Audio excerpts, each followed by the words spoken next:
The world tells girls to compete. Community teaches girls to soar. Hello everyone, I'm Brittany Brackett and welcome to SCETV's Safe Space. Today's episode focuses on the importance of building community and the importance that makes in a young person's life, how they view themselves and their future endeavors. We've joined in the annual celebration at the 2026 Safe Empowerment Summit for Girls, held at Claflin University, where young women are learning an important truth. Success isn't built alone. Today on Safe Space, Building Community, we'll hear from inspiring young leaders, mentors, and mental health professionals about how building community can strengthen confidence, improve well-being, and help young women discover that they never have to navigate life alone.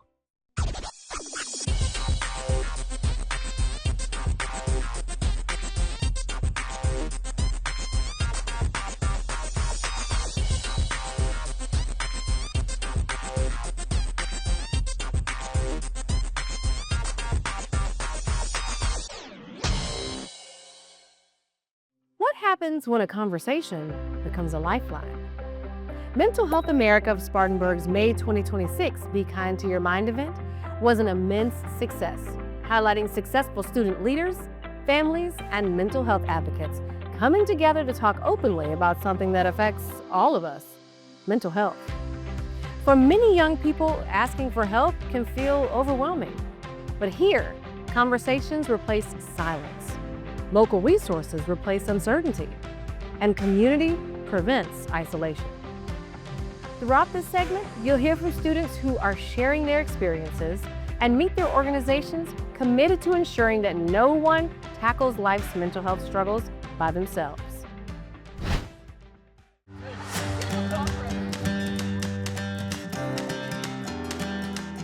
They need to hear that it's okay to talk to somebody. Don't be afraid to talk to someone. If you need help, ask for it. And once you say it, it doesn't own you anymore.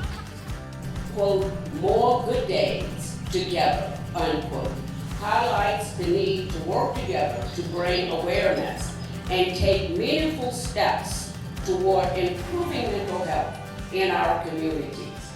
I saw the community, and particularly MHA, we had one of our planks is that we reduce the stigma.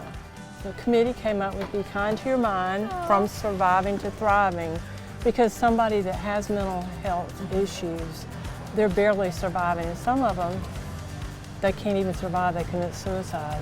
But once they get that help and they talk about it, they can thrive and be a normal human being. When we thought about creating the event, we didn't want it to be a Debbie Downer. We wanted it to be family-oriented, we wanted it to be free, we wanted so that any walk of life could take advantage of being here and seeing these survivors to thrivers. Our first group of awards are our youth awards. It's given to a youth who has reduced the stigma of mental health by sharing their struggles. I struggled a lot early on in my high school career with rumors, with bullying, with false allegations of some really terrible things. And what got me out of the hole that I was in, the mental health spiral, was my friends. I think if I didn't have them, I don't know where I'd be today. I certainly wouldn't have won this award. Teenage years are a really important time in people's lives, and if they don't learn how to grow at this age, then they might not ever. Our last award is called the Bailey Award. Bailey is an artist. But Bailey had never really dealt with his mental health until he was an adult. And when he finally dealt with his mental health, it changed his life.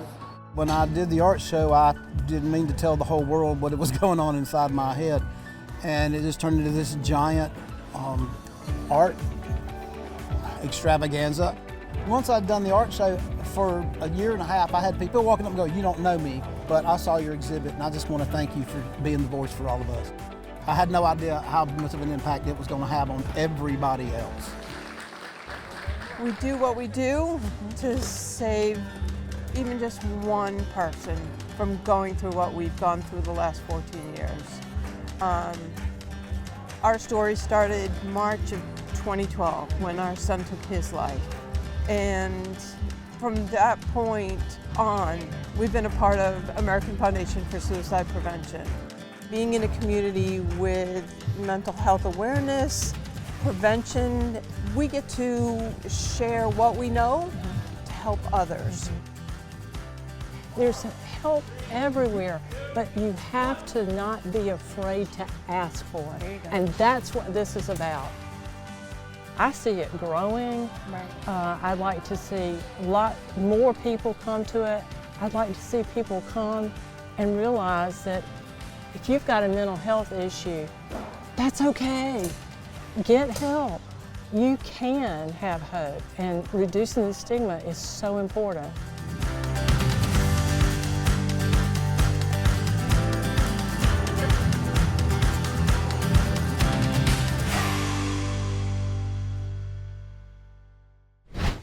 The conversations we've heard in Spartanburg remind us that healing often begins in community spaces, where people feel safe enough to share their stories. When young people have access to support, mentorship, and meaningful relationships, they begin to recognize their own value and potential. Next, we travel to Orangeburg, where the Women and Girls Empowerment Summit at Clapham University is helping young women build confidence, find community, and discover the power of their voice.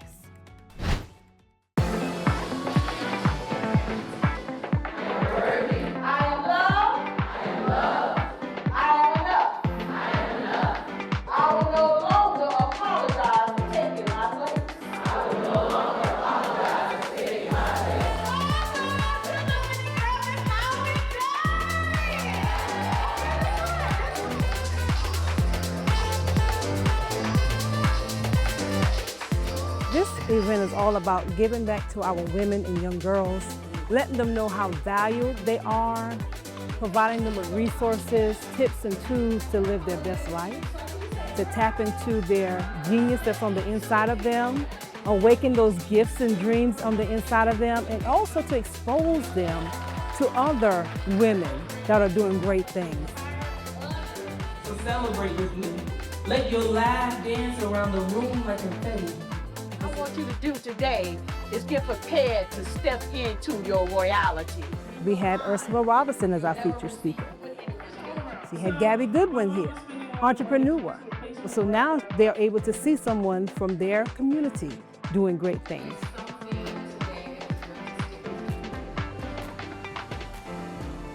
When I was a teenager, I went to the Department of Juvenile Justice for truancy. And it opened my eyes to a lot of things. There were a lot of girls there that were hurt, broken, disappointed, without parents, misunderstood, and it really tugged at my heart.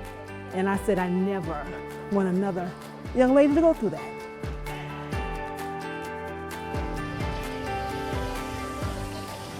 But then we ignore our signs of burnout. We ignore that our battery has depleted. I can't pour from an empty cup. I can't pour from an empty cup. So with the things that will help you refill and reset, you have to really be intentional about knowing what those things are. I think mental health can be uncomfortable for some people to talk about because they never know how someone is going to take it. If a person is having a conversation with somebody that they trust, they would feel a little bit more comfortable and like just not listening to listen and listening to answer and giving them good feedback and how they should operate with their thoughts.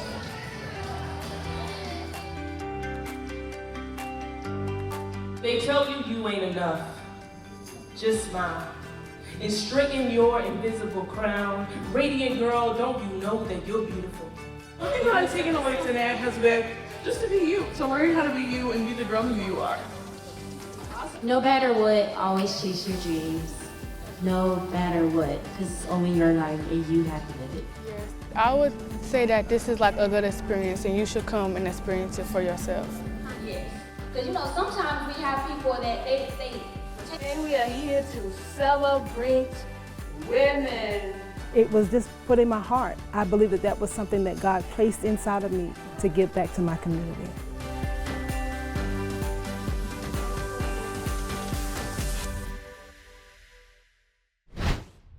I am enough, I am loved, I am blessed, and I'm valuable. These are just a few of the nuggets of knowledge that Ms. Allen's vision has given us today at Clapham University's Women and Girls Empowerment Summit.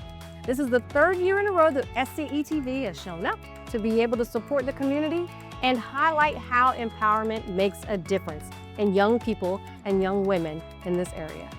We look forward to more of what Ms. Allen has in store. Nobody should have to walk through mental health challenges alone. In Greenville, South Carolina, hundreds of individuals, families, advocates, and supporters gathered for NAMI Walks in upstate South Carolina, a community event dedicated to mental health awareness, education, and hope. Each step taken represented a story. Some walked for themselves, others walked for their loved ones. Many walked to reduce stigma and remind others that support is available. Throughout this segment, you'll hear from participants who share why mental health advocacy matters, why they continue showing up, and how community becomes an important part of the healing process. Because when people walk together, it reminds us that support can look and feel like having boots on the ground.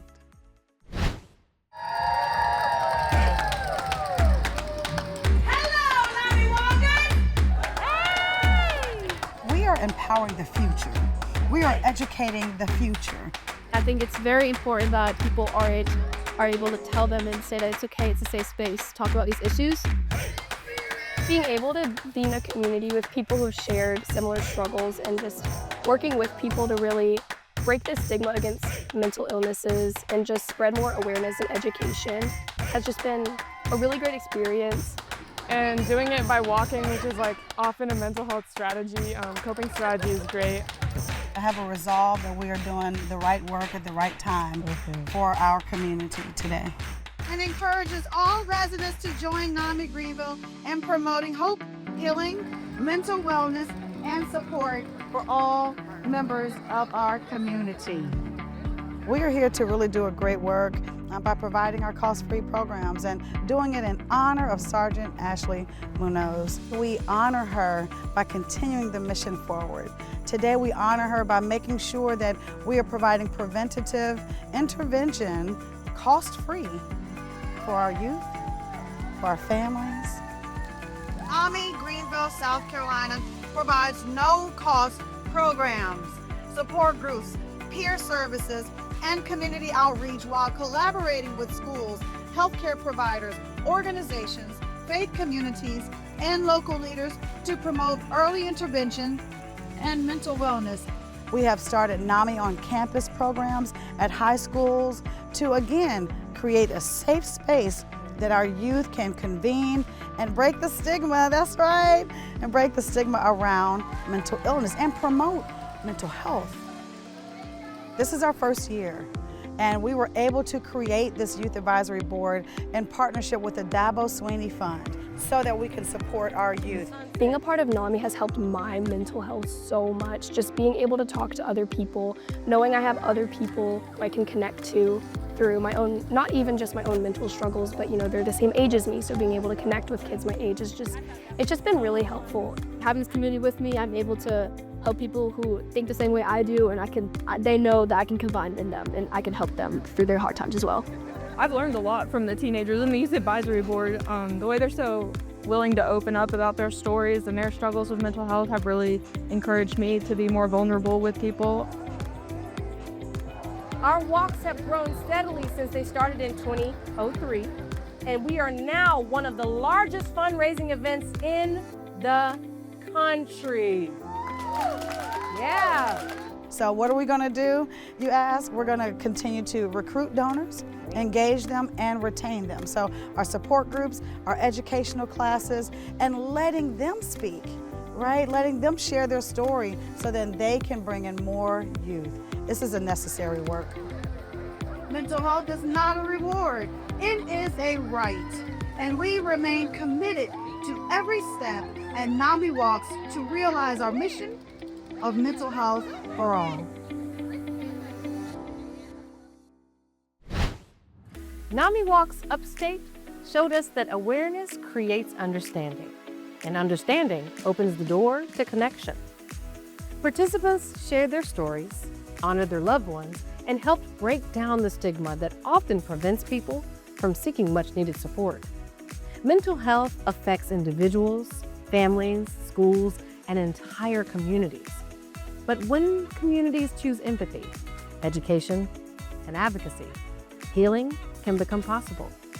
To learn more about NAMI Greenville and its many dynamic free resources, visit NAMIGreenvilleSC.org. And every step taken reminds us that hope grows stronger when we walk together. Throughout today's program, we've seen what happens when people feel supported, encouraged, and connected. Whether through advocacy walks, mentoring relationships, or open conversations about mental health, community creates opportunities for healing and growth. But what happens when young people are searching for a fresh start? Next, we'll visit the Will Lou Gray Opportunity School, where students are finding environments that help them feel seen, heard, valued, and capable of creating a new path forward.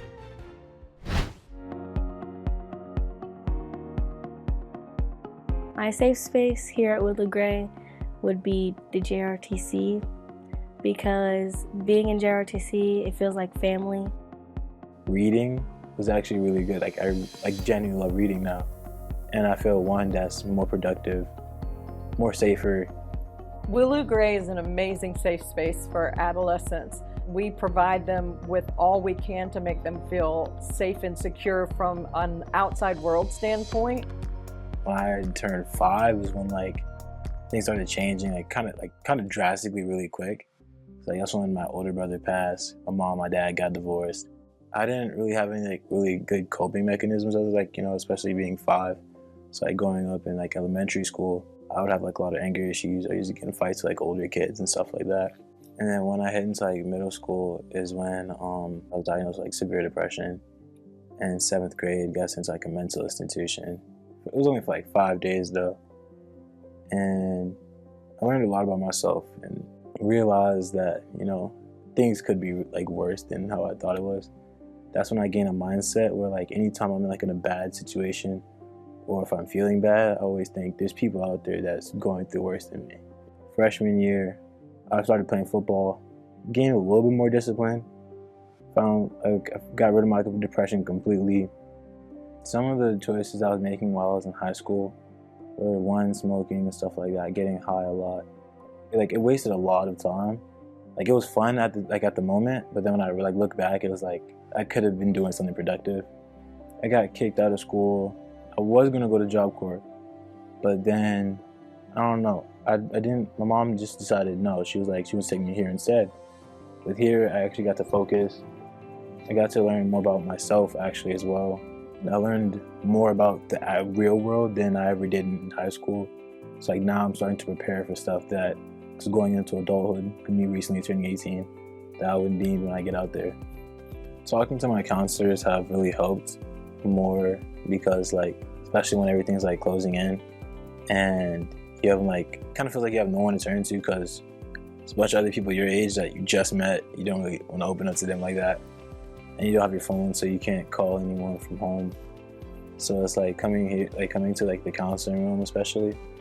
It's a good place where you could relax and unwind. There's a lot of mental health issues this day and time, and instead of minimizing them, we need to come alongside our adolescents and support them. We need to give them safe spaces. We need to show them that it's their work to learn how to live in this society and work around what their struggles are instead of figuring that the world has to come alongside them and acquiesce to them. So I think where a lot of us fail is not giving them the tools and the opportunity and hearing their stories and their journeys. I believe Will Lou Gray does that very, very well. Growing up, I was ahead of everybody in class, so I would always try to help other people. I would always be oh, hey, this is how you do this, or this is how you do that. And it started to become I guess, not really a problem, but they would always want me to sit down and do work. But I was always wanting to help people because I was ahead and I was already done with my work. So in high school, I started taking college classes. And so then I realized I wanted to graduate early and I wanted to get ahead on my career. So I decided to come to Will Lou Gray and finish it off. I think if most schools realized that our kids have varied stories and backgrounds and tried to meet them where they're at and see what their needs are to give them a hope and a future. When we create spaces where people can speak honestly about their mental wellness, we create opportunities for healing, understanding, and hope. Because community support doesn't begin with having all the solutions. It begins by saying, I'm listening.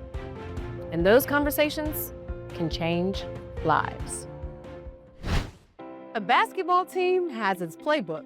A poem has verses. But living life requires people.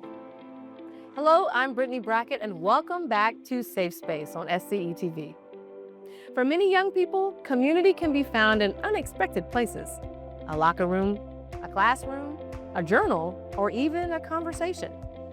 Today, we meet Maddie Miller, a promising basketball player at USC Upstate in Spartanburg, South Carolina, as well as the author of a book of poetry centered around mental health. She's a young lady who's discovered that community is built both on and off the court.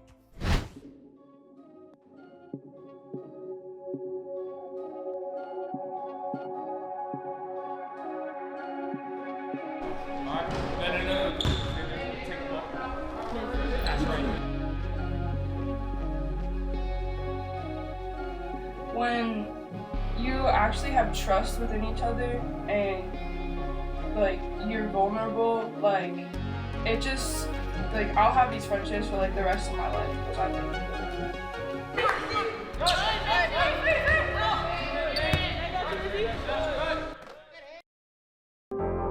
it means the world to me as a person to be able to be a part of these kids' lives for a duration, to be able to help them learn, grow, and be a part of a safe environment that they can just be themselves. People like on a team, like everyone's not always gonna get along, like people are gonna clash, that's like just like athletics in general, but like once you find like your people, like you know, like Maddie was talking about trust, like once you like can trust people, like it goes both ways, like you know for sure like this person has my back.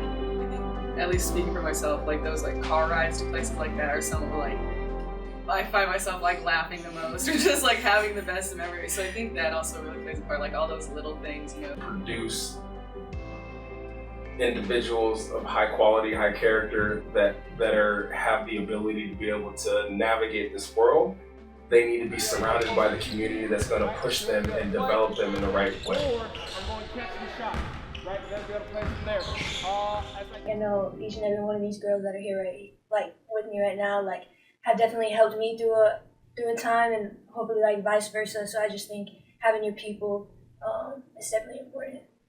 And so like for me to be a college coach and to be a part of their lives and to be able to develop them through sport has been absolutely amazing. Once you get past the actual basketball and you have like the connections that I have with these girls and the whole team, like when you're going through those hard moments and like those tough times, because we have that trust and because we do have that connection, like it makes those times so much easier.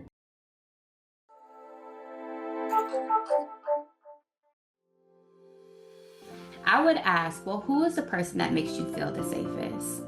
What friend, what friend's parent, what school counselor, what teacher do you feel like can contain a space for you that they can hold and then you will feel comfortable sharing? If you don't find that yet in a person, how about we find it in a journal? How about we find a creative way to express it in a way to where you don't have to suppress it? Sometimes just going out in nature, just walking. All of us are trying to seek and understand. All of us are trying to be flexible and finding what can I give, what can I take. I just hosted my first event. It was called Unlock the Mother-Daughter Conversation. And this was specifically for adult mothers and adult daughters.